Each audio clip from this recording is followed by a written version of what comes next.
ஆண்டவராகிய இயேசு கிறிஸ்துவின் நாமத்தில் உங்கள் அனைவருக்கும் காலை வாழ்த்துக்களை தெரிவித்துக் கொள்கிறேன். மீண்டுமாய் 316 சேனல் மூலமாக உங்களை சந்திப்பதில் பெரும் மகிழ்ச்சி அடைகிறேன். நீங்களும் மகிழ்ச்சியோடு இருப்பீர்கள் என்று சொல்லி கிறிஸ்துவுக்குள் நம்புகிறேன். இந்த வாரமும் நாம் முதலாவது என்ற தலைப்பிலே 3 குறிப்புகளை குறித்து தியானிக்க போகிறோம். கடந்த 2 வாரங்களாக முதலாவது தேவனுடைய ராஜ்யத்தை சுதந்திரித்துக் கொள்ளுங்கள், முதலாவது கலைகளை பிடுங்குங்கள், முதலாவது சமாதானம் என்று கூறுங்கள், முதலாவது உங்கள் பாத்திரத்தின் உட்புறத்தை சுத்தமாக்குங்கள் சொல்லி நான் 6 விதமான தலைப்புகளே நாம் தியானித்தோம். இன்றைய நாள்ல கூட 3 தலைப்புகளே ஆவியானுடைய துணை கொண்டு முதலாவது நமக்கு எது முக்கியம்ன்றத நம்ம வந்து ஆராய்ந்து அறிய கர்த்தர் கிருபை செய்வாராக. தலைகளை தாழ்த்தி நாம் ஜெபிப்போமா? கனி தேடி வந்தேன், கனி காணவில்லை, கனி தர மாட்டாயோ அத்திமரமே. ஆண்டாண்டு காலம் காத்திருந்தேன், இந்த ஓராண்டும் பொறுத்து விட்டேன், ஆனாலும் கனி ஒன்றும் காணவில்லை, கனி தர மாட்டாயோ அத்திமரமே. வெட்டி விடலாமோ என்று எண்ணினேன், எரு போட்டு தேற்ற காலம் கொடுத்தேன், கிருபையின் காலத்தை தள்ளிவிடாதே, கனி தந்து ஜீவிப்பாயோ அத்திமரமே, கனி தந்து ஜீவிப்பாயோ அத்திமரமே. ஸ்தோத்திரிக்கிற ஆண்டவரே, துதிக்கிற ராஜா, வாழ்த்துகிற வணங்கிறப்பா. நீங்க பேசுங்க, கனியுள்ள ஒரு வாழ்க்கை வாழ, உமக்கு உகந்த வாழ்க்கை வாழ கிருபை செய்யுங்க. இயேசுவின் நாமத்தில் ஜெபிக்கிறேன் பிதாவே, ஆமேன். முதலாவது இந்த நாளிலே தியானிக்க கூடியது, முதலாவது மாயமாகிய பரிசேயருடைய புளித்த மாவை குறித்து எச்சரிக்கையாயிருக்க சொல்றான். வாசிக்கலாம். லூக்கா 12 வசனம் 1 பாருங்க. அத்தருணத்திலே அநேகமாயிரம் ஜனங்கள் ஒருவரை ஒருவர் மிதிக்கத்தக்கதாக கூடி வந்திருக்கையில் அவர் முதலாவது தம்முடைய சீஷரை நோக்கி, நீங்கள் மாயமாகிய பரிசேயருடைய புளித்த மாவை குறித்து எச்சரிக்கையாயிருங்கள் என்றார். பாருங்க, பரிசேயருடைய புளித்த மாவை குறித்து எச்சரிக்கையாருங்கள் சொல்லி சீஷர்ட்ட சொல்றார் ஆண்டவர்.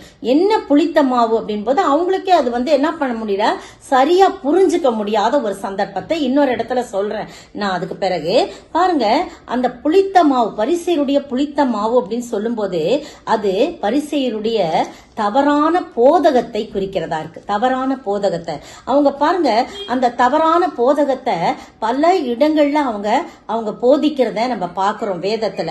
அவங்களுக்கு வந்து உள்ளான ஒரு மாற்றம் கிடையாது, வெளியரங்கமான ஒரு காரியம்தான். போன வாரம் தியானித்தோம், பாத்திரத்தின் வெளிப்புறத்தை சுத்தமாக்குறீங்க, உள்புறத்தை சுத்தமாக்குறீங்க. அது போலதான் அவங்களுடைய ஜீவியத்துல வெளிப்புறமான தோற்றத்தை வைத்து, வெளிப்புறமான சூழ்நிலை வைத்து காரியங்களை அவங்க நிர்ணயிக்கிறவங்களா இருக்கிறாங்க. வெளிப்புறமான நம்பிக்கை தான், உள்ளான ஒரு நம்பிக்கை இல்ல. கள்ள போதங்கள், பலவிதமான காரியங்கள், இதை குறித்து எச்சரிக்கையார்கள் சீஷர்கள் சொல்றாங்க. இந்த நாள்ல கூட உலகத்துல அந்த போதகம் பண்ற அந்த கல்லூரியில கூட தவறான போதகத்தை சொல்றத நம்ம பாக்குறோம். எங்க வீட்டுல ஒரு சர்வெண்ட் வந்திருந்தாங்க. அவங்க சொன்னாங்க, இயேசு கல்யாணமானவரு, அவர் மனைவியோட கூட வருவாருன்னு போட்டிருக்க வெளிப்படுத்தின விஷயத்துல அப்படிதான் எங்க பாஸ்டர் சொன்னாருன்னு. அது அவங்களுக்கு தெரியல. அப்புறம் நான் எக்ஸ்பிளைன் பண்ணி சொன்னேன், மனவாட்டியாகிய நாம் தான் அந்த திருச்சபையின் மனவாட்டி, அவர் தான், அவர் வந்து திருச்சபையின் தலைவரா இருக்கான்னு சொல்லி நிறைய காரியத்தை எக்ஸ்பிளைன் பண்ணாலும் அவங்களுக்கு அந்த கள்ள போதகம் என்ன ஆயிடுச்சு, அவங்க நினைவு ஃபுல்லா வந்து அப்படியே நிரம்பிருச்சு. இது குறித்து தான் எச்சரிக்கையா இருங்கன்னு சொல்லி ஆண்டவர் சொல்றாரு. நம்மளும் ரொம்ப ஜாக்கிரதையா இருக்கணும். வீட்டுக்கே தேடி வந்து தவறான போதனைகளை சொல்லுகின்ற மக்கள் இருக்கிறாங்க. என்டர் பண்ணவே விடக்கூடாது, நம்மளையும் போட்டு குழப்பி விட்டுருவாங்க. நம்ம ஸ்ட்ராங்கா இருந்தா எல்லாவற்றையும் நம்ம ஜெயித்து விடலாம். பாருங்க, யூத பாரம்பரியத்தை கடைபிடிப்பாங்க, சட்ட திட்டங்கள், நியாய பிரமாணம், இதெல்லாம் தான் செய்வாங்களே தவிர அது பிராக்டிக்கல் லைஃப்ல நம்மளோட கூட எது இணைதுன்றத அவங்க வந்து அதை வந்து தன்னுடைய வாழ்க்கையில ஏற்றுக்கொள்ள. இதை குறிச்சுதான் அவர் எச்சரிக்கையா இருக்க. காலை கழுவுறது, கையை கழுவுறது, பாத்திரங்களை கழுவுறது, அப்படி இப்படின்னு சொல்லி பரிசேயரோட, ஆயக்காரரோட அப்படின்லாம் வந்து அவங்க நிறைய சம்பிரதாயங்கள்லாம் அவங்க பண்றத நம்ம பாக்குறோம். பாவிகளோட போய் விருந்துன்றாங்க, ஆயக்காரரோட போய் விருந்துன்றாரு, கை கழுவாம சாப்பிட்டாரு, இதே தான் அவங்க சொல்லிக்கிட்டு இருந்தாங்க. அதனாலதான் ஆண்டவர் சொல்றாரு, பரிசேயருடைய புளித்த மாவை குறித்து நீங்கள் எச்சரிக்கையாய் இருங்கள் என்று சொல்லப்பட்டிருக்குது. இதுல 3 விதமான புளித்தலான காரியத்தை ஆண்டவர் சொல்றார் பாருங்க. முதலாவது வாசிக்கலாம், மத்தேயு 16:12 வாசிக்கலாம், 11:12 கூட வாசிக்கலாம். பரிசேயர் சதுசேயர் என்பவர்களின் புளித்த மாவுக்கு எச்சரிக்கையாய் இருக்க வேண்டும் என்று நான் சொன்னது அப்பத்தை குறித்து சொல்லவில்லை என்று நீங்கள் உணராதிருக்கிறது எப்படி என்றார். அப்பொழுது அவர் அப்பத்தின் புளித்த மாவை குறித்து எச்சரிக்கையாய் இருக்க வேண்டும் என்று சொல்லாமல் பரிசேயர் சதுசேயர் என்பவர்களின் உபதேசத்தை குறித்தே அப்படி சொன்னார் என்று அறிந்து கொண்டார்கள். பாத்தீங்களா, சீஷர்கள் கூட இந்த இடத்துல சொன்ன பாத்தீங்களா, சீஷர்கள் கூட அவருக்கு புரிஞ்சு கொள்ளல. முதல்ல அவர் கேட்கிறாரு, நான் வந்து அற்ப விசுவாசிகளே அப்பங்களை கொண்டு வராதனால்தான் இவங்க நினைச்சுக்கிட்டாங்க அப்பங்களை படகு ஏறி போறாங்க. அப்ப அப்பங்களை கொண்டு வர மறந்துட்டாங்க. ஒரே ஒரு அப்பம் தான் இருந்துச்சு. அப்பதான் அவர் 6ஆம் வசனத்துல சொல்றாரு, இயேசு அவர்களை நோக்கி பரிசேயர் சதுசேயர் என்பவர்களின் புளித்த மாவை குறித்து எச்சரிக்கையாயிருங்கள்னு 6ஆம் வசனத்துல சொல்றத நம்ம பாக்குறோம். அப்ப இவங்க யோசிச்சுட்டாங்க, நம்ம அப்பங்களை கொண்டு வராதனால்தான் இவர் இப்படி சொல்றாங்கன்னா. இயேசுடைய சிந்தனைகள்லாம் அறிஞ்சு, நான் 5 அப்பம் 2 மீனை எவ்வளவு பேருக்கு போஷித்தேன், மீதியான துணிக்கைகளை எவ்வளவு எடுத்தீங்கன்னு சொன்னா அவங்க கரெக்டா சொல்றாங்க. 7 அப்பம் சில மீன்களை எல்லாருக்கும் பரிமாறி மீதியான துணிக்கைகளை எத்தனை குடைன்னு எடுத்தீங்கன்னா அவங்க 7 குடைன்னு சொல்றாங்க. அப்படிலாம் இருக்கும்போது நான் வந்து அப்பங்களை குறிச்சு நான் இதை சொல்லல அப்படின்னு சொல்லி, நீங்க உணரவே இல்லையா, நான் சொன்னதை உணரவே இல்லையான்னு சொல்லிட்டு 9ஆம் வசனத்துல சொல்லிட்டு அவர் என்ன சொல்றாரு, 11ஆம் வசனத்துல இப்ப வாசித்தது, பரிசேயர் சதுசேயர் என்பவர்களின் புளித்த மாவுக்கு எச்சரிக்கையாய் இருக்க வேண்டும் என்று நான் சொன்னது அப்பத்தை குறித்து சொல்லவில்லை என்று நீங்கள் உணராதிருக்கிறது எப்படி அப்படின்னு சொல்லிட்டு அவர்கள் அப்பத்தை புளித்த மாவை குறித்து எச்சரிக்கையாய் நான் சொன்னது என்ன சொன்னா, அவர்களுடைய போதகத்தை அவருடைய உபதேசத்தை குறித்தே அப்படி சொன்னார் என்று அதுக்கு பிறகு என்ன பண்ணிட்டாங்க, அறிந்து கொண்டாங்க. அப்போ முதல்ல அந்த புளித்த மாவு, சதுசேயருடைய புளித்த மாவு தவறான உபதேசத்தை குறிக்குது. அடுத்தது பாருங்க, பரிசேயருடைய உபதேசம் வந்து இப்ப நம்ம வாசிக்க கேட்டதுதான், அதாவது மாயமாகிய பரிசேயருடைய, அப்போ மாய்மாலத்தை குறிக்குது. பரிசேயருடைய புளித்த மாவு எதை குறிக்குது, மாய்மாலத்தை குறிக்குது. சதுசேயருடைய புளித்த மாவு எதை குறிக்குது, தவறான உபதேசத்தை குறிக்குது. அடுத்து வாசிக்கலாம், மார்க் 8:15. அவர் அவர்களை நோக்கி, நீங்கள் பரிசேயருடைய புளித்த மாவை குறித்தும் ஏரோதின் புளித்த மாவை குறித்தும் எச்சரிக்கையா இருங்கள் என்று கற்பித்தார். பாருங்க, பரிசேயர் பார்த்துட்டோம், சதுசேயர் பார்த்துட்டோம். ஏரோதின் புளித்த மாவு, அதுனா வஞ்சனை உள்ளது. அவன் ரொம்ப வஞ்சிப்பான். நான் பிறந்த போதே என்ன பண்ணான், வஞ்சித்தான் அப்படின்னு சொல்லிட்டு நிறைய காரியம் உள்ளடக்கி சொல்றார். ஏரோதின் புளித்த மாவுன்னு சொன்னா அது வஞ்சனையை குறிக்கிறது. இப்படி 3 விதமான புளித்த மாவை குறித்து ஆண்டவர் புளிப்பை குறித்து சொல்றாரு. ஒரு சமயம் என்னுடைய உறவினர் ஒருவர் மதுரைக்கு போய் கொண்டிருந்தார். அந்த கொடை ரோடு வந்த போது அந்த கொடைக்கானல்ல இருந்து கொண்டு வர பழங்கள்லாம் ரொம்ப செழிப்பா நல்ல ருசியா இருக்கும். நிறைய மலை வாழைப்பழமே நல்ல விதவிதமாக அங்க கொண்டு வருவாங்க. அப்போ அந்த இடத்துல வந்து ஒரு திராட்சை பழம் வந்து ஒருத்தர் வச்சு வித்துக்கிட்டு இருந்தார். அப்ப இவர் கூப்பிட்டு பஸ்ல இருந்தே ஜன்னல்ல இருந்து வெட்டி பார்த்தோன்னே திராட்சை பழங்களை சுமந்து விற்கிறவர்கள் ஒரு பழத்தை கொடுத்து டேஸ்ட் பண்ணி பாருங்கன்னு பார்த்தா அவ்வளோ ருசியா இருந்துச்சு. உடனே பேக்கெட் பண்ணி அந்த வலை மாதிரி வச்சிருக்கிறதுல பேக்கெட் பண்ணி இருந்ததை இவர் வாங்கிட்டார். வீட்டுக்கு வந்து அதை சாப்பிடும்போது பயங்கரமான புளிப்பு, அவருடைய பற்கள் எல்லாம் கூசிச்சு பாருங்க. அப்ப அவன் நம்மளை ஏமாத்திட்டான். சாம்பிளுக்கு ருசி பார்க்கறதுக்கு கொடுத்தது நல்லா இருந்துச்சு, அதை வச்சு நம்ம வாங்கிட்டோம் ஏமாந்து. பாருங்க எவ்வளவு புளிப்பா இருக்கு, வாயி பல்லே கூசிருச்சுன்னு சொல்லிட்டு அவர் சொன்னதை நான் கேட்டேன். பாருங்க, அப்படிதான் சில காரியங்கள், புளிப்பான காரியங்களை நம்ம வந்து கவனிக்காம எச்சரிப்பு இல்லாம இந்த மாவு பாத்தீங்களா புளித்தமான்னு சொல்லி பரிசேயர் சதுசேயர் ஏரோதின் புளித்த மாவை குறித்து அவர் எச்சரிக்கையா இருக்க சொல்றாரு. இந்த எச்சரிப்பை நம்ம நழுவிட்டோம்னா நம்முடைய பற்கள் மட்டும் இல்ல, நம்முடைய எல்லா அவயங்களும் கூசி போகும்படியாக, நம்ம வெட்கப்படும்படியாக கர்த்தர் மாற்றி போடுவார். எனவே இந்த புளித்த அனுபவத்தை நான் வந்து நமக்கு 3 விதமாக அவர் தருகிறத நம்ம பார்க்கிறோம். இந்த அருமையான வேளையில உன்னர் வசனம் கூட வாசிக்கலாம். 1 கொரிந்தியர் 5:6 வாசிங்க. அப்படிப்பட்டவனுடைய ஆவி கர்த்தராகிய இயேசு கிறிஸ்துவின் நாளிலே ரட்சிக்கப்படும்படி மாமிசத்தின் அழிவுக்காக நம்முடைய கர்த்தராகிய இயேசு கிறிஸ்துவின் நாமத்தினாலே அவனை சாத்தானுக்கு ஒப்பு கொடுக்க வேண்டும் என்று தீர்ப்பு செய்கிறேன். நீங்கள் மேன்மை பாராட்டுகிறது நல்லதல்ல. கொஞ்சம் புளித்த மா பிசைந்த மா முழுவதையும் புளிப்பாக்கும் என்று அறியீர்களா? பாத்தீங்களா, கொஞ்சம் புளித்த மாவு ஹோல் முழு மாவையும் என்ன பண்ணிடுது, புளிக்க வச்சது. எப்படி தயிர்லாம் பாத்தீங்களா, ஈஸ்ட் வச்சு கொஞ்சோண்டு போட்ட உடனே அது புளிச்சு போயிடுது. காலையில பார்க்கும்போது பால்ல ஃபுல்லா தயிர் ஆயிடுது. அது பால் இருந்த ஒரு சிம்டம் கூட இருக்காது. அதான் கொஞ்சம் புளித்த மாவு நல்லதுக்கும் இருக்குது. ஆனா இந்த புளித்த மாவு கர்த்தர் சொல்றது, சதுசேயர், பரிசேயர், ஏரோதின் புளித்த மாவுக்கு நம்ம எச்சரிக்கையா இருக்கணும். அவங்க பாக்குறதுக்கு பகட்டா இருப்பாங்க, பெரிய நீள அங்கி தரிச்சுக்கிட்டு தெருவுலலாம் வருவாங்க. அவங்க நிறைய உபதேசம் எல்லாம் பண்ணுவாங்க. அந்த உபதேசம் எல்லாம் ரொம்ப என்ன சொல்றது, கர்த்தராகிய இயேசு கிறிஸ்துவுக்கு விரோதமாக அவரை குற்றம் கண்டுபிடிக்கிறதாக அப்படிதான் இருக்கும். ரொம்ப சடங்கு சாஸ்திரங்கள், காலங்கள், நேரங்கள், ஓய்வு நாள், அது செய்யக்கூடாது, இது செய்யக்கூடாது, இப்படிதான் இருக்குமே தவிர அங்க நன்மையான காரியம் ஒன்று நடந்தாலும் அவங்களால தாங்க முடியாது. பல்லை நரநரவென்று கடிப்பாங்க, முறுமுறுப்பாங்க, கோபப்படுவாங்க. அப்படிப்பட்ட வாழ்க்கை இன்று அநேகர் வாழ்ந்து கொண்டிருக்காங்க. வெளிப்புறத்துல அவங்க நல்லவர்கள் போல இருக்கிறாங்க, வேதத்தை நல்லா அறிஞ்சிருந்தவங்க தான். ஆனா ரொம்ப சட்ட திட்டங்களுக்கு அவங்க ரொம்ப முதலிடம் கொடுப்பாங்க. ஆனா ஆண்டவராகி இயேசு கிறிஸ்து அந்த சட்ட திட்டங்கள்லாம் உடைத்து அவர் நீதியையும் நியாயத்தையும் மன்னிப்பையும் அன்பையும் அருளுகிற தேவன். ஒரு பாடலை கூட பாட கேட்கலாம்.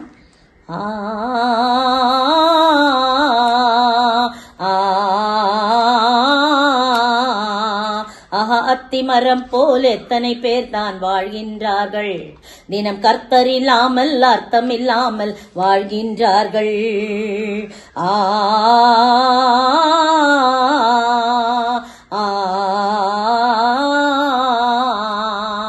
ஊருக்குள்ளே உத்தம சில பேர் இருப்பார்கள், இந்த பரிசேயர் போல ஊருக்குள்ளே உத்தம சில பேர் இருப்பார்கள், ஆனால் உண்மையிலேயே அத்திமரம் போல் நடிப்பார்கள்.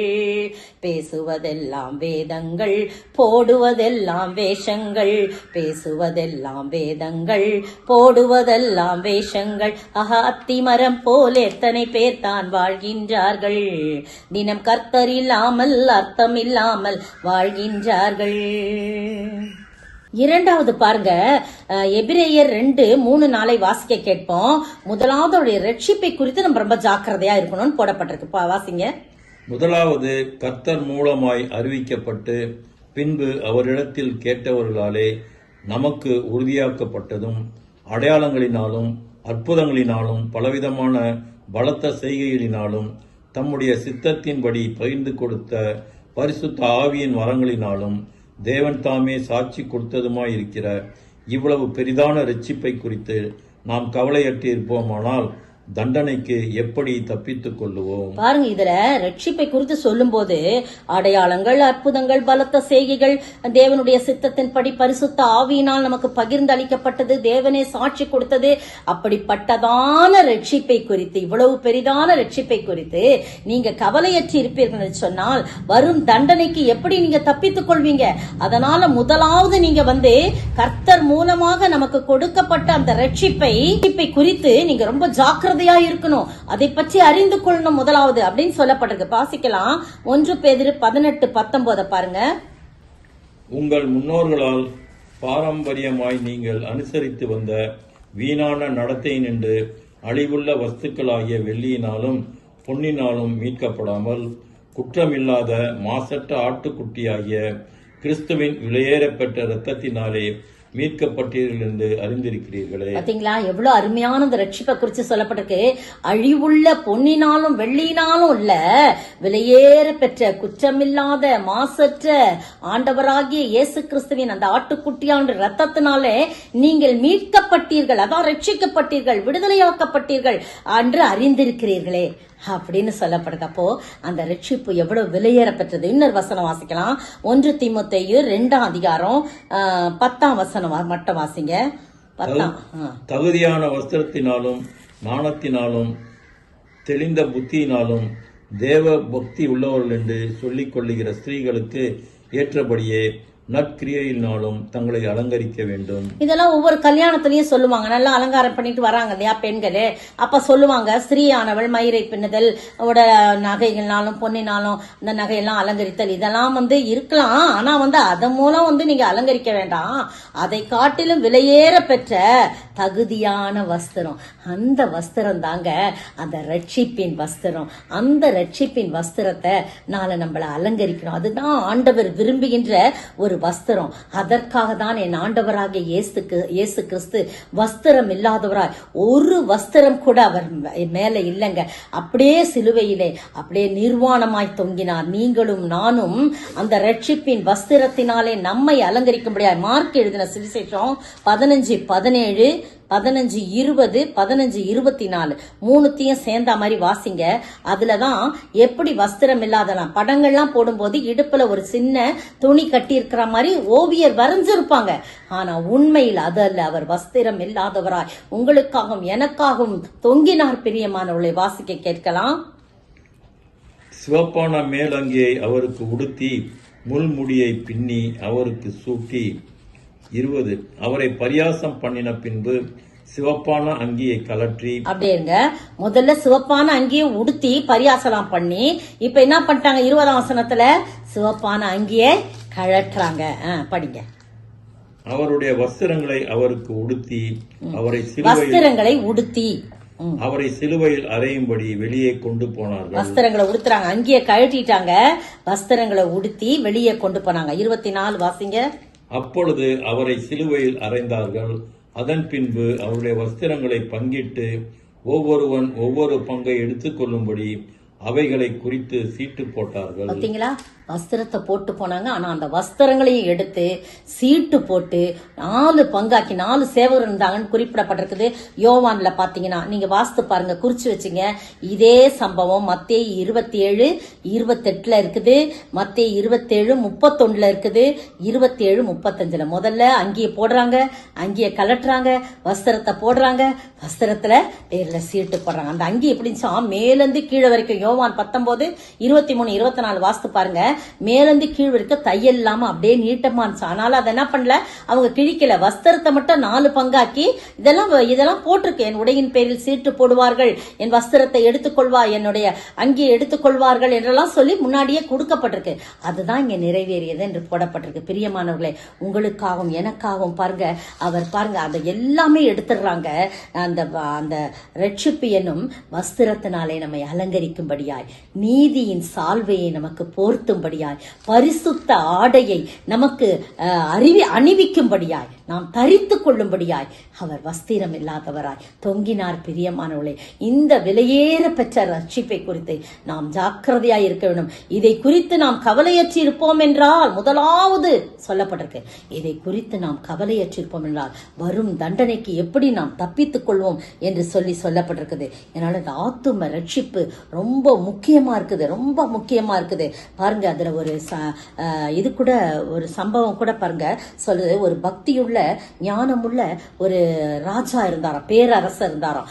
அவருக்கு விரோதமா ஒரு இள ராஜா, இளமையான ராஜா போர் தொடுக்கிறாரா. எவ்வளவோ இவர் சொல்லி பாக்குறாரு, எனக்கு விரோதமா வராத, நீ தோத்து போயிடுவேன். ஆனா இவரு எதிர்த்துக்கிட்டு அந்த வரும்போது, அப்ப இந்த ராஜா நல்ல எக்ஸ்பீரியன்ஸ் கிங் என்ன செய்யறாரு, இவனுக்கு ஒரு பாடம் கற்பிக்கணும்னு அவனை உயிரோடே பிடித்து கொண்டு வாங்க, அவனை சாவடிக்க வேணாம், அவனுக்கு ஒரு பாடம் கற்பிக்கணும்னு அவனை உயிரோடே பிடித்து கொண்டு வாங்கன்னு கொண்டு ராஜாவுக்கு முன்னால நிக்கிறாங்க. நின்ன உடனே அவன் கெஞ்சறான், என்னை உயிரோட விட்டுரு, நான் செஞ்சது தப்பு அப்படின்னு கெஞ்சின உடனே ராஜா சொல்றாராம், ஒரு நிபந்தனை, உன்னை உயிரோடு விடணும்னா ஒரு நிபந்தனைன்னு சொல்றான். என்ன நிபந்தனை ராஜான்னு சொல்லும்போது, ஒரு பாத்திரத்துல விளிம்பு வரைக்கும் தண்ணி கொடுப்பேன், நீ அதை எடுத்துக்கிட்டு நான் சொல்ற அந்த பிரதான சாலையில நீ நடந்து போகணும், 1 மைல் தூரம் நீனே நடந்து போகணும். உன் பக்கத்துல 2 பக்கமும் வாள்களை ஏந்திய போர் சேவகர்கள் வருவார்கள், ஒரு சொட்டு தண்ணீர் விழுந்ததென்றாலும்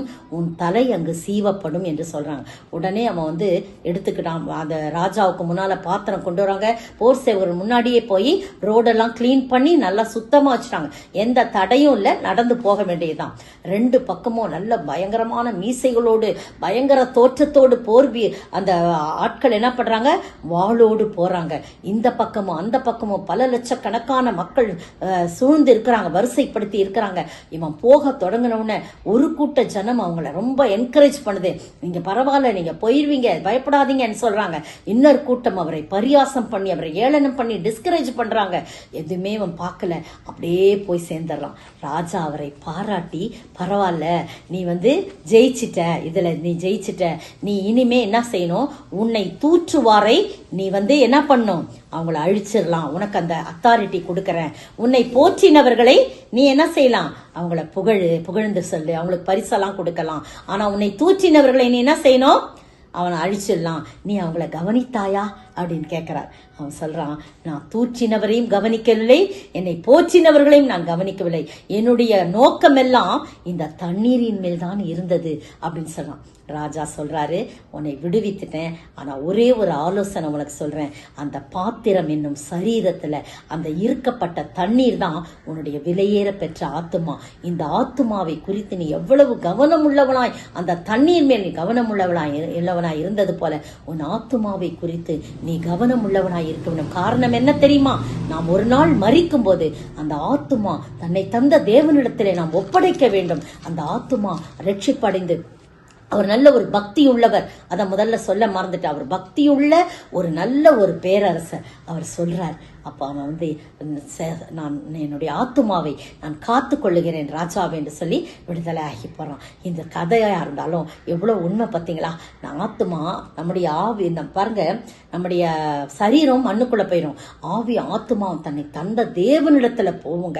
அப்படிதான் நீங்களும் நானும் அந்த ஆத்துமாவின் விலையேற பெற்ற ரட்சிப்பை நாம் காத்து கொள்ள வேண்டும். அதை குறித்து கவலையற்றி இருக்காதபடி அதை நாம் காத்து கொள்ளுகிறவர்களாய் நாம் காணப்பட வேண்டும். அப்பொழுது நம்மை ஆண்டவர் ஆசீர்வதித்து நம்மை காக்க வல்லவராய் இருக்கிறார். பிரியமானவர்களே, நீங்களும் நானும் அந்த விலையேற பெற்ற ரட்சிப்பை நாம் காத்து கொள்ள வேண்டும் என்பதை இந்த வசனத்தின் மூலம் நாம் பெற்றுக்கொள்ளலாம். ஒரு பாடலை கூட பாட கேட்கலாம்.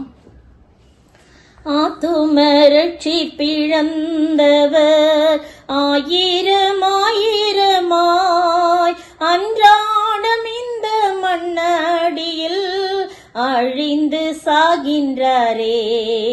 பாவம் பெருகுதே பாரும் பரநேசுவே, அழியும் மனுக்குலம் அதையும் ரட்சிப்பீரே. அழியும் மனுக்குலம் அதையும் ரட்சிப்பீரே. மூணாவது பாருங்க, எதை குறித்து நாம் முதலாவது என்ன செய்யணுமா, ஆயத்தமா இருக்கணுமா. 2 பேதுரு 3:4 வசனங்களை வாசிக்கலாம்.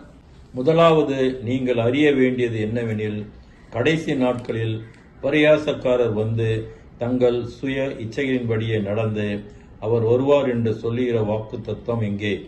பிதாக்கள் நித்திரை அடைந்த பின்பு சகலமும் சிருஷ்டிப்பின் தோற்றம் முதல் இருந்த விதமாய் இருக்கிறதே என்று சொல்லுவார்கள். பாத்தீங்களா, இதுல என்ன அப்படின்னு சொல்லும்போது நான் பின்னாடி சொல்றேன், அதை 6, 7, 8 வாசிக்கும் போது சொல்றேன். இதுல முதலாவது நம்ம அறிய வேண்டியது என்னன்னா, ஆண்டவருடைய வருகை சீக்கிரமா இருக்கும், நம்ம விசுவாசமா இருக்கும். அப்பதான் பரியாசக்காரெல்லாம் எப்ப வரும்னு சொல்றாங்க. எவ்வளவு காலம் எங்க பிதாக்கள்லாம் அப்ப சின்ன வயசுல இருந்தே சொல்லிக்கிட்டு இருந்தாங்க, அவங்க எல்லாம் மறிச்சு போயிட்டாங்க, இன்னும் வரான்னு சொல்றீங்கன்னு சொல்லி நம்மள என்ன பண்ணுவாங்க, பரியாசம் பண்ணுவாங்க இல்லையா. இன்னைக்கும் அப்படி சொல்ற கூட்டம் நிறைய பேர் இருக்கு. ஆனா நம்ம என்ன பண்ணோம், உறுதியா இருக்கணும். ஆண்டவராக இயேசு கிறிஸ்து வரப்போறார், ஆண்டவராக இயேசுவே வாரும் என்று சொல்லி அவரை அழைத்து எப்பவுமே நம்ம ஆயத்தமா இருக்கணும். அவருடைய வருகை ரொம்ப சமயமா இருக்குது. இப்ப வர காலங்கள் எல்லாம் நடக்கிற சம்பவங்கள்லாம் அவருடைய வருகை சீக்கிரமா வர்றதை நம்ம குறிக்கிறது. ரொம்ப ரொம்ப ஜாக்கிரதையா இருக்கணும். ஆனா அப்படிதான் சொல்றாங்க பாத்தீங்களா. அது பாருங்க, அடுத்தது 6, 7, 8 வாசிக்கலாம். 3 அதே அதிகாரத்துல. அப்பொழுது இருந்த உலகம் ஜல பிரயத்தினாலே அழிந்ததென்பதையும் மனதார அறியாமல் இருக்கிறார்கள். இப்பொழுது இருக்கிற வானங்களும் பூமியும் அந்த வார்த்தையினாலேயே அக்கினிக்கு இரையாக வைக்கப்பட்டு தேவ பக்தி இல்லாதவர்கள் நியாயம் தீர்க்கப்பட்டு அழிந்து போகும் நாள் வரைக்கும் காக்கப்பட்டிருக்கிறது. பிரியமானவர்களே, கர்த்தருக்கு ஒரு நாள் 1000 வருஷம் போலவும் 1000 வருஷம் ஒரு நாள் போலவும் இருக்கிறது என்கிற இந்த ஒரு காரியத்தை நீங்கள் அறியாதிருக்க வேண்டாம். இதெல்லாம் நீங்க அறியாம இருக்க கூடாது. இதுல என்ன சொல்றாங்க, முன்னாடி ஜலப்பிரளயம் எல்லாத்தையும் அழித்து போட்டது. இப்ப வானம் பூமி எல்லாம் அக்னியினால அழிய போகுது எல்லாமே, ஹோல் வேர்ல்டு வந்து என்ன ஆயிட போகுது, இப்ப வந்து அழிய போகுது. அதுக்காக நம்ம வர காத்திருக்கிறோம். அதெல்லாம் நீங்க அறியாது இருக்க வேண்டாம், அறிஞ்சுக்கணும். அதெல்லாம் முதலாவது எதை அறியணும், கர்த்தருடைய வருகையை குறித்து நீங்கள் அறியணும். அவருடைய பார்வையில ஒரு நாள் 1000 வருஷம் போலவும் 1000 வருஷம் ஒரு நாள் போல இருக்குத நீங்க அறியாது இருக்க வேண்டாம், அறிஞ்சு கொள்ளணும் அப்படின்னு சொல்லிட்டு 9ஆம் வசனத்துல சொல்லப்பட்டிருக்கு. தாமதிக்கிறார் என்று சொல்லி சிலர் எண்ணுகிறார்கள். கர்த்தர் தமது வாக்கு தத்தத்தை குறித்து தாமதமாயிராமல் என்ன செய்யறாரு, ஒருவரும் கெட்டு போகாமல் எல்லாரும் மனம் திரும்ப வேண்டும் சொல்லி காத்து கொண்டிருக்கிறாராம். எவ்வளவு நல்ல ஆண்டர் பாத்தீங்களா. மத்தபடி அப்படி நினைக்க வேண்டாம். அவருக்கு ஒரு காலம் வச்சிருக்காரு, அது வரைக்கும் விட்டு பாப்பாரு. அப்பவும் மனம் திரும்பலனா என்ன செஞ்சிருவாரு, இந்த உலகத்தை அழிச்சிருவாரு. அப்ப பாருங்க, ஆண்டவருக்கு விரோதமா இருக்கிறவர்கள் அதுல போட்டிருக்கு பாத்தீங்களா. அதுல வந்து தேவ பக்தி இல்லாதவர்கள் நியாயம் தீர்க்கப்பட்டு அழிந்து போகும் நாள் வரைக்கும் காக்கப்பட்டிருக்கிறது அப்படின்னு சொல்லி சொல்லப்பட்டிருக்கு. பாருங்க, கர்த்தருடைய நாள் எப்படி வருமா, திருடன் வருகிற வண்ணமாய் வரும்னு சொல்லிட்டு 10ஆம் வசனத்துல சொல்லப்பட்டிருக்கு. ஒரு திருடன் வருகிற விதமாய் படிங்க. கர்த்தருடைய நாள் இரவிலே திருடன் வருகிற விதமாய் வரும். அப்பொழுது வானங்கள் மடமட என்று அகன்று போம், பூதங்கள் வெந்து உருகி போம், பூமியும் அதில் உள்ள கிரியைகளும் எரிந்து அழிந்து போம். பாத்தீங்களா, திருடன் வருகிற வண்ணமாய் வருமா. திருடன் சொல்லிட்டு வரமாட்டான், திடீர்னு வருவான். அது போல கர்த்தருடைய வருகை இருக்கும். அப்ப வானங்கள் மடமடவென்று அகன்று போகும், பூதங்கள் வெந்து கருகி போகும், பூமியும் அதில் உள்ள கிரியைகள் எல்லாம் எரிந்து அழிந்து போவோன்னு சொல்லப்பட்டிருக்கு. நம்ம எப்படி தப்பிக்க முடியும் சொல்லுங்க. அப்ப ஆண்டவருக்கு உண்மையாய் நாம் கரெக்டா எதிர்நோக்கி இருந்தோம்னா நம்மளை வந்து அவரோட அழைத்து செல்வார். பிரியமானவர்களே, 1 தெசலோனிக்கேயர் 5:2 வாசிங்க. இரவிலே திருடன் வருகிற விதமாய் கர்த்தருடைய நாள் வரும் என்று நீங்களே நன்றாய் அறிந்திருக்கிறீர்கள்.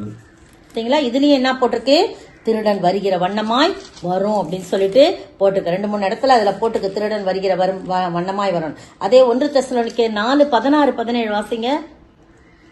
ஏனெனில் கர்த்தர் தாமே ஆரவாரத்தோடும் பிரதான தூதனுடைய சத்தத்தோடும் தேவ எக்காலத்தோடும் வானத்திலிருந்து இறங்கி வருவார். அப்பொழுது கிறிஸ்துவுக்குள் மரித்தவர்கள் முதலாவது எழுந்திருப்பார்கள். பின்பு உயிரோடு இருக்கும் நாமும் கர்த்தருக்கு எதிர்கொண்டு போக மேகங்கள் மேல் அவர்களோட கூட ஆகாயத்தில் எடுத்துக்கொள்ளப்பட்டு இவ்விதமாய் எப்பொழுதும் கர்த்தருடனே கூட இருப்போம். கர்த்தருடைய வருகையை குறித்து இது சொல்லப்படும். ஆரவாரத்தோட அவர் வருவான்ட்டு 5ஆம் அதிகாரம் அதனுடைய தொடர்ச்சி பாருங்க. இதெல்லாம் வந்து 2ஆம் வசனத்துல இதுவும் இரவில் திருடன் வருகிற வரும் விதமாய் வருவார் என்று அறிந்திருக்கிறீர்களே அப்படின்னு சொல்றாங்க. அதுக்கு பிறகு என்ன சொல்றாங்க, சகோதரரே, அந்த நாள் திருடனை போல உங்களை பிடித்துக் கொள்ள தக்கதாக நீங்கள் அந்தகாரத்தில் இருக்கிறவர்கள் அல்லவே. பாத்தீங்களா, நம்ம வந்து திருடனை போல நம்மளை பிடிச்சுக்க முடியாது. ஏன்னா நம்ம அந்தகார உள்ளவர்கள் கிடையாது, நாம் வெளிச்சத்தின் பிள்ளைகள். அடுத்த வசனம் சொல்லுது, நீங்கள் எல்லாரும் வெளிச்சத்தின் பிள்ளைகளும் பகலின் பிள்ளைகளுமாய் இருக்கிறீர்கள், நாம் இரவுக்கும் இருளுக்கும் உள்ளானவர்கள் அல்லவே. அப்ப நம்ம எப்படி இருந்தா நம்ம வந்து அந்த மாதிரி பிடிக்கப்பட்டு போக மாட்டோம், நம்ம ஆண்டவரோடு இணைந்து போம். திருடன் வருகிற நம்ம பாருங்க, அந்த அழிவு நம்மள வந்து சடுதியாய் வந்து வரும்போது நாம் தப்பித்துக் கொள்வோம். பிரியமானவர்களே, இதுதான் உண்மையிலும் உண்மை. அதுதான் சொல்லப்பட்டிருக்கு, அந்த நாள் திருடனை போல உங்களை பிடித்துக் கொள்ளத்தக்கதாக நீங்கள் அந்த உள்ளவர்கள் அல்லவே அப்படின்னு சொல்றாங்க. அப்ப நம்ம வெளிச்சத்தின் பிள்ளைகளாய் நாம் காணப்படும் போது, கர்த்தருடைய வருகை எப்பவுமே எதிர்நோக்கி இருக்கும்போது இருளும் அந்தகாரமும் நம்மள ஒண்ணுமே செய்யவே முடியாது. அவரோடு கூட அந்த வெளிச்சத்தின் பிள்ளைகளாய் ஆயத்தமாய் இருக்கும்போது நாம் அவரோடு கூட எடுத்துக்கொள்ளப்படுவோம். பாருங்க, மத்தேயு எழுதின சுவிசேஷத்துல 25ஆம் அதிகாரத்துல 10ஆம் வசனம் வாசிங்க. அப்படியே அவர்கள் வாங்க போன போது மணவாளன் வந்துவிட்டார். ஆயத்தமாய் இருந்தவர்கள் அவரோட கூட கல்யாண வீட்டுக்குள் பிரவேசித்தார்கள். கதவும் அடைக்கப்பட்டது. இந்த சம்பவம் நமக்கு தெரியும், அதை சொல்ல வேண்டியதில்ல. 5 புத்தியுள்ள ஸ்திரீகள், 5 புத்தியற்ற ஸ்திரீகள் எல்லாரும் தான் அவரை பாக்குறதுக்கு போறாங்க. ஆனா ஒருத்தவங்க வந்து விளக்கு எடுத்துட்டு போனாங்க, ஆனா எண்ணெய் எடுத்துட்டு போல. பாத்தீங்களா, அவங்க வந்து எண்ணெய் எடுத்துட்டு போலன்னு மணவாளன் வந்துட்டாருன்னு சொல்றாங்க. எல்லாம் தூங்கிக்கிட்டு இருக்கிறாங்க. அப்ப டக்குன்னு மணவாளன் வந்துட்டாருன்னா தயாரா இருந்தவங்க ஏஞ்சிட்டாங்க. கதவு திறக்கப்படுது, அவங்களோட போயிடுறாங்க. அப்ப எண்ணெய் கேட்கறாங்க. ஐயோ, எண்ணெய் இல்லையே, எங்க விளக்கு அணைஞ்ச கொஞ்சம் எண்ணெய் கொடுங்க. இல்ல உங்களுக்கும் எனக்கும் போதாமல் இருக்க முடியாது, நீங்க போய் வாங்கிக்கோங்க. அவங்க கடைக்கு போறாங்க, கதவு அடைக்கப்பட்டது. பிரியமானவர்களே, உங்களுக்கும் எனக்கும் அந்த கதவு அடைக்கப்படாமல் இருக்க வேண்டும் என்று சொன்னா நீங்களும் நானும் என்ன செய்யணும்னு பாருங்க, ஆயத்தமா இருக்கணும். எப்பவுமே அவருடைய வருகைக்கு ஆயத்தமா இருக்கிறத நம்ம நம்ம பார்க்கிறோம். பாருங்க, 1945ஆம் ஆண்டு ஆகஸ்ட் மாதம் 6ஆம் நாள் ஜப்பான் தேசத்துல ஹிரோஷிமா என்ற பட்டணத்துல மக்கள் வழக்கம் போல வேலை செஞ்சிட்டு இருக்காங்க. அங்க வந்து அப்ப போர் நடந்து கொண்டிருக்கிற காலங்கள், மார்க்கெட் பகுதியில ரொம்ப அதிக கூட்டம். எச்சரிப்பு வருது, உங்களுக்கு வேற இது வந்து பட்டணத்துல அபாய சங்குகள்லாம் ஊதுது, அந்நிய விமானம் ஒண்ணு வருது அப்படின்றாங்க. இந்த ஜனங்கள் எப்போதாலும் வந்துகிட்டு போயிட்டு தானே இருக்கட்டும் அலட்சியமா இருக்காங்க. ஆனா திடீர்னு அது வந்து தாழ பறந்து ஒரு 43 வினாடி நேரத்துல பாருங்க அந்த பலவிதமான குண்டுகள் எய்ந்து அந்த பட்டணமே அழிஞ்சு போயிடுச்சு. வெறும் புகை மண்டலம், கெமிக்கல், அப்படியே ரசாயன நாத்து அடிக்குது, ரசாயன குண்டுகளின் நாற்றம் எல்லாம் ஒன்றுமில்லாமல் சாம்பலா எரிந்து போனாங்க. அப்படியே நீராவியா போயிட்டாங்கன்னு சொல்லி போடப்பட்டிருக்குது. எத்தனை பெரிய அழிவு பாருங்க. அப்ப வந்து ஒரே குண்டு வீச்சினால எல்லாம் ஒரு நிமிஷத்துல எல்லாமே மாறி போகும். அப்படிதான் கர்த்தருடைய வருகை ஒரே நிமிஷத்துல அந்த எச்சரிப்பின் சத்தத்தை இவங்க எல்லாம் உணரல. நீங்களும் நானும் உணராத இருந்தோம் என்றால் நாம் அழிவுக்கு ஆளாவோம். ஆனா நீங்களும் நானும் ஆயத்தமாய் எப்போதும் வருகைக்கு ஆயத்தமாய் இருப்போம் என்று சொன்னா, இனி காலம் செல்லாது. உலக வரலாற்றின் கடைசி கட்டத்துல கடைசி வினாடி நேரங்கள்ல நம்ம வந்துட்டோம். இனி வந்து ஒரு தலைமுறை பூமியில எழும்புமா என்று ஒரு சந்தேகம் கூட இருக்கிறது. அதுக்கு பிறகு 1945 ஆண்டுக்கு பிறகு 5 ஆண்டுல 40 நாடுகள் வந்து அணுகுண்டுகளை தயாரிக்க ஆரம்பிச்சாங்க. இப்ப எப்படி பாதுகாக்கிறது, எப்படி அதை செய்யறது அப்படின்றத யோசிச்சுக்கிட்டு இருக்காங்களாம். அப்படி அணு ஆயுதங்களை தயாரித்து வைத்து விட்டு பாதுகாக்கும் வழி தெரியாம தவித்து கொண்டிருக்கிறாங்க. நீங்களும் நானும் நீங்க வீட்டுல வாஸ்து பாருங்க, நேரம் இல்லை. லூக்கா 21:33-36 குறிச்சு வச்சுக்கங்க. இதோ நினையாத நேரத்தில் அந்த நாள் உங்கள் மேல் வராதபடிக்கு எச்சரிக்கையாயிருங்கள். பூமியில் எங்கும் குடியிருக்கிற அனைவர் மேலும் அது ஒரு கண்ணியை போல வரும். பாருங்க, திருடன் வருகிற விதமாய் வரும். இதுல சொல்லப்பட்டிருக்கு கண்ணியை போல வரும். ஆகையால் இனி சம்பவிக்க போகிற இவைகளுக்கெல்லாம் நீங்கள் தப்பி மனுஷகுமாருக்கு முன்பாக நிற்க பாத்திரவான்களாய் எண்ணப்படுவதற்கு எப்பொழுதும் ஜெபம் பண்ணி விழித்திருங்கள் என்று சொல்லப்பட்டிருக்குது. நீங்களும் நானும் எவ்வளவு ஜாக்கிரதை உள்ளவர்களாய் இருக்கணும். நல்ல காலம் ரொம்ப தான் கொஞ்சமா இருக்குது. நீங்களும் நானும் அந்த காலத்தை ஆதாயப்படுத்தி வாழ ஆண்டவர் தாமே கிருபை செய்வாராக. ஆமென். தேவன் வருகின்றார் வேகம் இறங்கி, தேவ பர்வதம் தம் பாதம் நிறுத்தி, பூமிதனை நியாயம் தீர்த்திடுவார், பூலோக மக்களும் கண்டிடுவார். இயேசு கிறிஸ்து வருகின்றார் இந்த கடைசி காலத்திலே, கர்த்தரை குத்தின கண்கள் யாவும் கண்டு புலம்பிடுமே. ஸ்தோத்திரிக்கிற ஆண்டவரே, துதிக்கிற ராஜா, முதலாவது நாங்கள் என்னென்ன செய்ய வேண்டும் என்று சொல்லி நீர் எங்களுக்கு போதித்தீர் ஆண்டவரே. கடந்த 2 வாரமாக நீர் எங்களுக்கு போதித்து நடத்தினீர் ஆண்டவரே. நன்றியோடு மே ஸ்தோத்திரிக்கிறோம். பரிசேயர் சதுசேயர் ஏரோதினுடைய புளித்தமாவை குறித்து நாங்கள் எச்சரிக்கையாய் இருக்க வேண்டும் என்று சொன்னீங்க ஆண்டவரே. அப்படியாய் ஆண்டவரே, எங்களுடைய ரட்சிப்பை குறித்து நாங்கள் ஜாக்கிரதையாய் இருக்க வேண்டும் என்று சொன்னீங்க ஆண்டவரே. அப்பா, உம்முடைய வருகை சீக்கிரமாய் இருக்கிறது என்று சொல்லி முதலாவது நாங்கள் அறிந்து கொள்ள வேண்டிய காரியத்தை எங்களுக்கு கற்றுக் கொடுத்தீர். ஏனோ தானோ என்று இருந்து விடாதபடி இந்த எச்சரிப்பின் செய்தியை நாங்கள் ஒவ்வொரு உள்வாங்கி ஆண்டவரே அதன்படி நடந்து உம்முடைய வருகைக்கு நாங்கள் ஆயத்தமாய் இருக்க, உம்மோடு கூட கதவு அடைக்கப்படுவதற்கு அல்ல, உம்மோடு கூட அந்த கதவு திறக்கும் போதே உம்மோடு கூட வருவதற்கு எங்களை தயார்படுத்துங்க. ஆசீர்வதிங்க, காத்துக்கொள்ளுங்க. இயேசுவின் நாமத்தில் ஜெபிக்கிறேன் பிதாவே, ஆமேன்.